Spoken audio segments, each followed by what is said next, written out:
किया ने 3 साल पहले पाकिस्तान के अंदर अपनी री एंट्री दी थी, जब लकी मोटर्स के साथ उनका इश्तराक हुआ था। सबसे पहली जो लॉन्च की थी गाड़ी, उसको ये किया ग्रैंड कार्निवल कहा जाता था, और वो ये गाड़ी है। ये गाड़ी इस वक्त बराए फ़रोख्त मौजूद है। इसका जो ऐड है वो हमारे बैमविल्स क्लासिफाइड वाला जो हमारा फेसबुक का ग्रुप है, उसके ऊपर इस गाड़ी का ऐड मौजूद है। अगर आप में से कोई ख़रीदना चाहता है तो आप जाके ख़रीद सकते हैं। 2018 में जब किया ने अपनी मार्केट के अंदर एंट्री दोबारा ली थी लकी मोटर्स के साथ, तो ये गाड़ी जो थी इनकी पहली गाड़ी थी जो इन्होंने लॉन्च की थी उस वक़्त। 11 सीटर गाड़ी है, 8 सीटर नॉर्मल और पीछे आपके पास 3 सीट्स और निकल आती हैं, तो 11 सीटर गाड़ी बनती है। इस तरह की मिनी वैन्स अमेरिका वगैरह में तो बहुत ज़्यादा चलती हैं। यहाँ पे जब ये गाड़ी आई थी उस वक्त इसकी इतनी मार्केट नहीं थी। 2021 में इसकी सेकंड जनरेशन भी लेकर आए। Personally I love that car, मतलब the way it looks, the way it is featured and everything, I love it. ये गाड़ी I wanted to review ever since it came out. मौका नहीं लगा था, लेकिन आज मौका लगा हुआ है, तो इस गाड़ी को चेकआउट करते हैं। इस गाड़ी के अंदर 6 सिलेंडर 3500 सीसी G6DF इंजन आता है किया का। ये इंजन Hyundai की गाड़ी में भी आता है और किया की गाड़ी में भी आता है। ये 266 हॉर्स पावर और 314 न्यूटन मीटर टॉर्क जनरेट करता है। ये गाड़ी जो है बेसिकली इस वक्त पाकिस्तान की मार्केट के अंदर, ये वाला जनरेशन अब जो 2021 में उन्होंने नया जनरेशन लेकर आए हैं, दोनों गाड़ियां एक यूनिक ऑप्शन है पाकिस्तानी मार्केट में। मतलब इस कैटेगरी के अंदर इस वक्त कोई दूसरी गाड़ी ऐसे लोकली अवेलेबल नहीं है।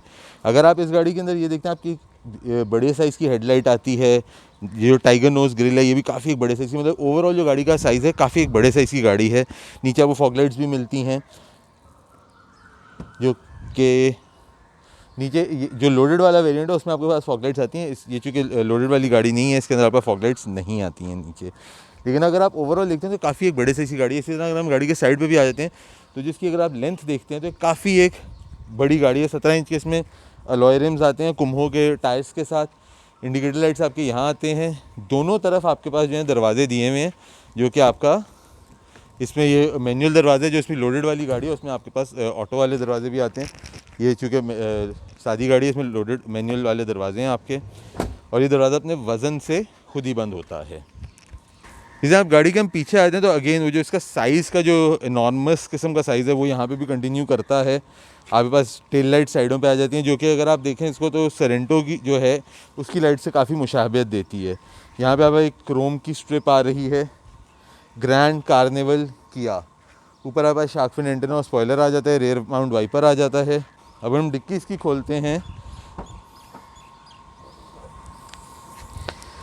तो ये अगर आप देखें तो इसमें स्पेस कोई इतना ज़्यादा आपको यहाँ पे मिलता नहीं है। और अगर आपके पास वैसे तो इसमें ये आपके पास इस वक्त जो है 8 सीटें हैं, लेकिन अगर आपको 11 सीट्स चाहिए जो कि इस गाड़ी की ऑफिशियल स्पेस कही जाती है, तो आप ये वाली सीट्स को भी इस तरह से पुल आउट कर सकते हैं। लेकिन अगर आप यहाँ पे कैमरा आके दिखाए तो इन सीट्स के लिए इतना कोई लेग स्पेस आपके पास नहीं बनता है, अनलेस आप इन अगली सीटों को थोड़ा सा आगे करके लेग स्पेस बनाएं, वरना इन सीटों में आपके पास इतना कोई लेग स्पेस बनता नहीं है।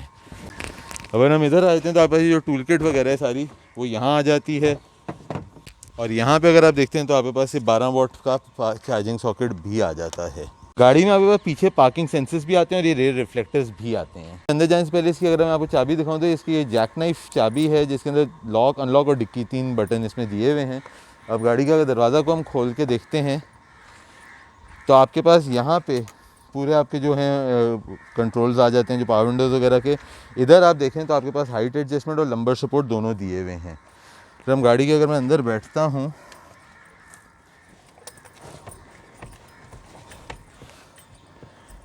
यहाँ पे अगर आप देखते हैं तो आपकी इंस्ट्रूमेंट क्लस्टर के जो डिमर और कंट्रोल उसका यहाँ आ जाता है। फ्यूल का आपका बटन ये आ जाता है जो फ्यूल टैंक सॉफ्ट बटन पे है। क्रूज़ कंट्रोल, ऑडियो कंट्रोल्स के आपके जो बटन्स हैं वो स्टीयरिंग व्हील पे आपके पास आ जाते हैं। अगर आप इंस्ट्रूमेंट क्लस्टर में आके देखते हैं तो हम साथ में स्टार्ट भी कर लेते हैं। इंस्ट्रूमेंट क्लस्टर की तरफ आते हैं तो आपके पास सीधे हाथ के ऊपर स्पीडोमीटर है, उसके नीचे आपके पास फ्यूल गेज है, उल्टे हाथ पे आपके पास आरपीएम मीटर और उसके नीचे टेम्परेचर गेज है। बीच में आपके पास जो है आपका डिजिटल इंफॉर्मेशन क्लस्टर है, जिसके अंदर ट्रिप, एवरेज, टाइमर, फिर ड्राइव इन्फो आ जाता है आपके पास, और उसके बाद आपके पास डिजिटल स्पीडोमीटर आ जाता है। फ्यूल इकॉनमी आपके पास है, फिर आपके पास एक्यूमुलेटेड इंफॉर्मेशन है, फिर ड्राइव इन्फो है और डिजिटल स्पीडोमीटर है। फिर आप बीच में आते हैं तो आपके पास आप यहाँ पे जो है आपका जो मल्टीमीडिया नेविगेशन सिस्टम है, ये एक एंड्रॉयड बेस्ड नहीं लग रहा है मुझे, it feels like normal one and I think that's what it is. But आपका इसमें इंफॉर्मेशन काफ़ी सारी है, या it's not an Android based system. फिर नीचे आपके पास ये जो जगह, अगर आप ये देखें, ये कार्ड होल्डर के लिए इसमें जगह दी हुई है, जो कि मतलब एक इसी गाड़ी के अंदर है। इसमें आपके पास एक मैनुअल क्लाइमेट कंट्रोल का एसी आता है, जो आपके फ्रंट एसी यहाँ पे है और रेयर एसी के आपके कंट्रोल्स जो हैं इसके नीचे दिए हुए हैं, जहाँ से आप अपना रेयर एसी को कंट्रोल कर सकते हैं। उसके नीचे आपके पास ये USB ऑक्सिलरी, उसके नीचे आपके पास USB ऑक्सिलरी और 12 वोल्ट का जगह आ जाती है। यहाँ पे आपके पास फ़ोन रखने की एक जगह है, आपका गियर सेलेक्टर है, एको मोड यहाँ पे है और आपके पास 2 कप होल्डर्स, यहाँ ये एस्ट्रे आप रखना चाहें उस तरह से है। ये आपके पास जो है यहाँ पे हैंड ब्रेक जो नीचे दी हुई है। अच्छा, ये जो आपकी आर्मरेस्ट, इसके पीछे यहाँ पे 2 कप होल्डर्स भी आपको दिए हुए हैं और अगर आप इसको खोल लेते हैं तो यहाँ पे एक आपके पास अंदर काफ़ी डीप स्टोरेज कंपार्टमेंट है, जिसके अंदर यहाँ पे भी USB और आपके पास ये लाइटर यहाँ दिया हुआ है। इस वक्त ऊपर अगर आप देखें तो यहाँ पे आपके पास आपका सनवाइज़र है, जो कि वो एक्सटेंडर के साथ वाला आता है कि अगर आपको साइड पे, क्योंकि गाड़ियों के दरवाजे लंबे होते हैं, तो अगर मुझे इसको साइड पे रखने की ज़रूरत है तो मेरा पूरा साइड कवर नहीं करेगा, तो इसके लिए मेरे पास ये एक्सटेंडर होता है कि मैं इसको करके पूरा शीशा मेरे लिए कवर हो जाता है साइड के ऊपर। तो ये एक आपके पास चीज़ यहाँ पे है। फिर यहाँ आप देखते हैं तो यहाँ पर सनग्लासेस का होल्डर तो नहीं है, यहाँ पर मिरर है। बेसिकली इस मिरर का फ़ायदा ये होता है कि अब जैसे आप यहाँ पे ड्राइविंग सीट पर बैठे हैं और ये मिनी वैन है, आपके बच्चे वगैरह को आपने पीछे बैठे हैं, तो इस मिरर पे आप ड्राइविंग सीट पर बैठ के पूरी वैन में आपकी नज़र है कि कौन कहाँ बैठा हुआ है और क्या हो रहा है, यहाँ पर आप पूरा देख सकते हैं। तो ये आपके पास इस तरह से लाइट्स आ जाती हैं, जो कि आपके दरवाजे और इंटीरियर लाइट्स ऐसे चलती हैं। यहाँ आप अगर देखते हैं तो ये ऊपर एक आपके पास ग्लव्स कंपार्टमेंट आता है और उसके नीचे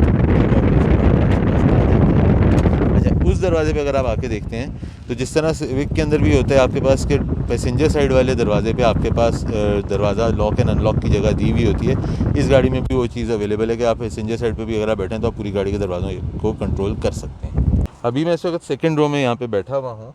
ये जो पावर विंडोज़ हैं इसके अंदर पीछे भी मुझे दिए हुए हैं, ये नॉर्मल जैसे गाड़ी के अंदर पावर विंडोज़ होते हैं उस तरह के पावर विंडोज़ हैं।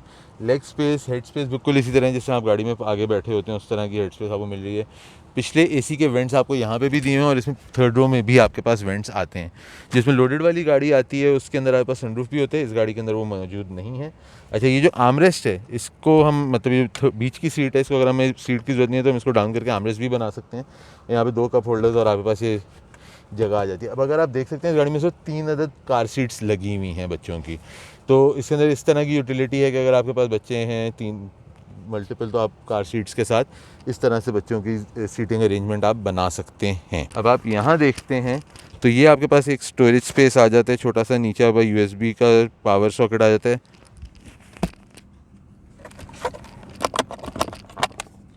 और सबसे नीचे भी अगर आप देखते हैं तो आपके पास ये एक और स्टोरेज का कंपार्टमेंट है। अब अगर आप देखें तो मैं थर्ड रो में बैठा हुआ हूँ, दोनों तरफ कार सीट्स लगी हुई हैं, जिसका मतलब ये है कि अगर 3 लोग बैठे हैं तो काफ़ी आराम से थर्ड रो में भी बैठ सकते हैं।